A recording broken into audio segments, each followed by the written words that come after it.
when we launched the Not Just a Toy campaign, and we figured it would be best if we partnered with a wonderful organization in the state, my home state. And so we reached out to Refugee Services of Texas. They were very kind enough to say, let's team up, let's work together. And I'm very happy because one of the people who made that partnership possible is joining me now on the phone. Ashley Faye is the development director for Refugee Services of Texas. And Ashley, thanks so much for joining me as we talk about the success of our campaign and how people can continue to make a difference with your organization. Thank you so much, Jorge. We're so excited to be here. So I just want to let our listeners know, even though we said that the campaign is officially ended because it extended for a little bit more than a month, but people can still go to GoFundMe at any time. They can still go to Not Just a Toy, and they can still submit their donation, and that donation will be given to Refugee Services of Texas to help with what they have to do. But we wanted to have like an official on-air presentation, so we can at this moment say officially at 12:33 p.m. on Saturday, January 5th, that the Not Just a Toy campaign was able to successfully raise $11,672. And that was from a variety of small donations from anywhere from $5 to $15 to, as I mentioned, donations like Mr. O'Gorman's, who kindly gave $5,000, but we had $200 donations, $100 donations, and people who made multiple contributions. And so just again, at least from myself and all of us at the Hey Jorge team, we can say that we're very grateful to those of you who did take the moment to not just search our campaign, but look into what we were doing and how it was going to benefit people at this particular moment in our history, where we're finding out that our government isn't doing what it can to really protect them.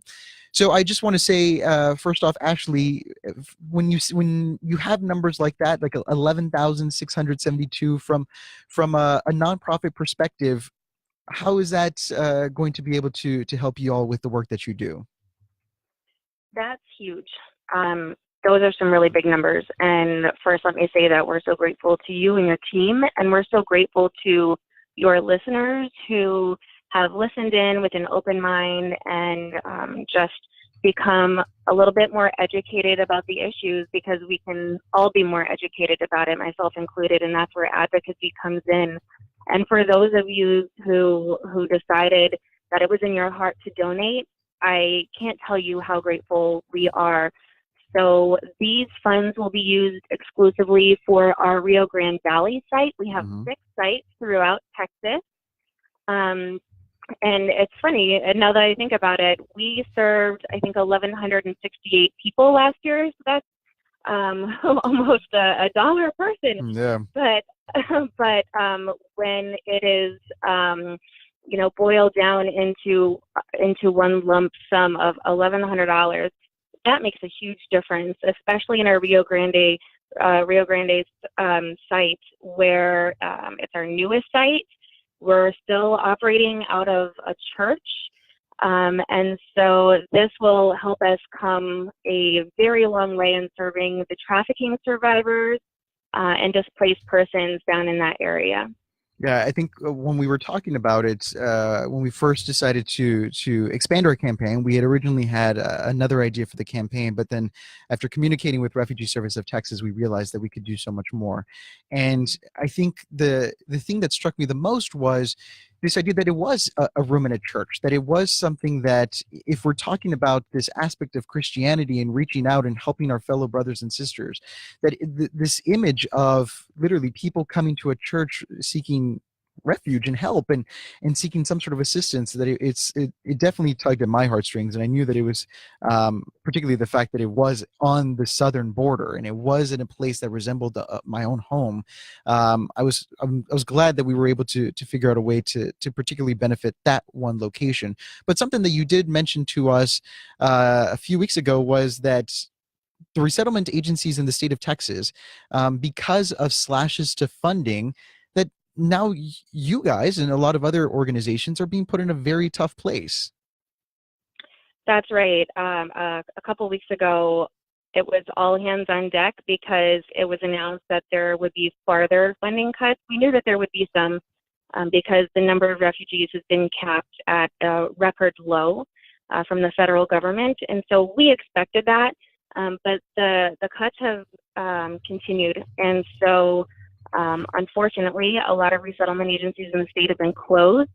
Some have, quote unquote, chosen to close, and others have been shut down because there's not enough business. And so what that means for us, we are so grateful that our partners came together and advocated for Refugee Services of Texas. We are the only ones that have as many sites as we do around the state and serve such a diverse audience, from refugees to trafficking survivors to asylees. And we provide really comprehensive services. And so we're lucky that none of our sites are closing. And it's bittersweet, but we will actually have more of the displaced persons who are coming into Texas coming through RST because of the other site closures. So we resettled 40% of refugees last year, and that number may very well go up. So we need support now more than ever. Yeah, and I mean, just a reminder to our listeners again, in terms of talking about the importance of a donation, the donations that were made to our campaign, $11,000 can go so far, knowing that if all these different agencies are being stripped of their fundings, that, and even when we broke it down for our listeners to see just how much a donation could get across, like we said, $50 helps a family with transportation for an entire month. Yeah. And so when you think about $50 in the grand scheme of the 11,672 that were donated, that's a lot of opportunities to help people get to job interviews, a lot of opportunities for people to get around so that way they can do all the basic things that they need to do when they've got their footing. And that's just one thing. Something else that we talked about was the translation services, having a warm meal, being able to afford furniture for this new apartment or the new home that they're hoping to get into. So if you can talk a little bit about breakdowns as to how even small donations or even donations within what we've been able to achieve, how that will be used on a sort of smaller scale than people can imagine. Sure. So if you think of the cost that you have every day, and especially the cost of just moving from one house to another in the same neighborhood, think of all of those costs. It's $10 here, it's $5 here, but when you arrive off the plane from a very traumatic background with literally nothing but the clothes on your back, with no language skills, you just found out what country you're going to, every dollar makes a huge difference. The ability to get a bus pass to go on your first interview, the ability to attend an ESL class to gain language skills, the ability to have a dedicated case manager who is that first face that you see and that person who becomes a trusted relationship. That's invaluable. And so we at RST do everything from set up clients' apartments, we stock them with food, we make sure there's a warm meal when they first get to their new home. We take them from the airport to their new home and we make sure they have clothes, and we provide cultural orientation, language classes.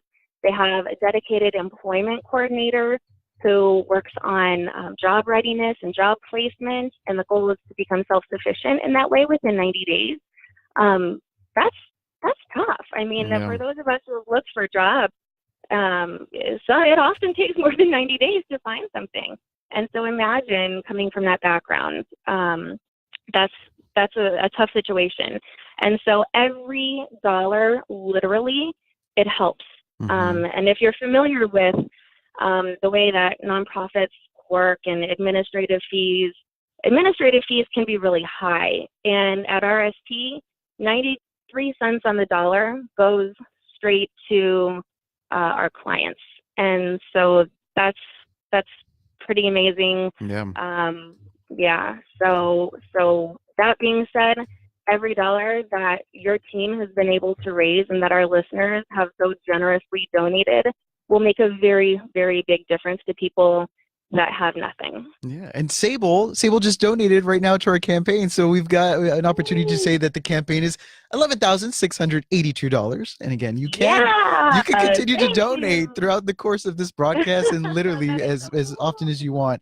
If you go to GoFundMe.com/, Toys for Tornillo, but just search for Not Just a Toy, you'll be able to find our information. Because as Ashley's saying, at a particular moment in our history where the federal government is doing all that it can to slash resources and remove resources to help people who are fleeing incredibly traumatic situations in their home countries, fleeing either violence or just economic disasters, that this is a chance to be able to reach out and say that we don't agree with how things are being run, and we don't agree that we should just let them fall to the wayside when there's a particular opportunity for them to succeed in this country as well. So I'm curious if you can share a little bit of maybe a personal perspective from having worked with RST and some of the clients you've been able to work with, and how that's shaped your dedication to doing the work that you do. Sure. So I started my career many years ago working with refugees and trafficking survivors, and in one capacity or another, I've continued that since 2006. And so coming to RST about 6 months ago now, I'm pretty new there, but I'm very well acquainted with the populations that we're working with. And so I have many, many stories of people that I have been honored to work with. And I can genuinely say that RST views these people as partners. We're not giving handouts. We are helping people the same way that we would hope that people would help us in the same situation. And so we have kids, men, women who have escaped some of the most traumatic situations. And we, as part of our advocacy, are developing a speakers bureau of these incredible clients who not only escaped their situation, not only started a brand new life in a new country with a new language, but are getting up now and advocating for other people in those same situations. And that's so powerful. And that's what we're all about, is the empowerment. And so I've heard stories of literally escaping with people running behind them, being attacked because of whatever classification they might fall into, racially or religion-wise. Really, really horrific stories. And there's always that, I always have to be considerate of doing their stories justice. And I never want to sensationalize those stories, because they really honor us when they tell us those stories. But I do hope that this conversation will encourage people to learn more, to reach out to us, to go on our website and say, hey, how can I get involved? There is a way to get involved for every single person. And these are the people that need help the most in the whole world. So whatever your issue is that strikes your heart, whether it's homelessness or poverty or racism or whatever it is, RST, we deal with all of those things. And so we would love to plug you into the organization to make a difference.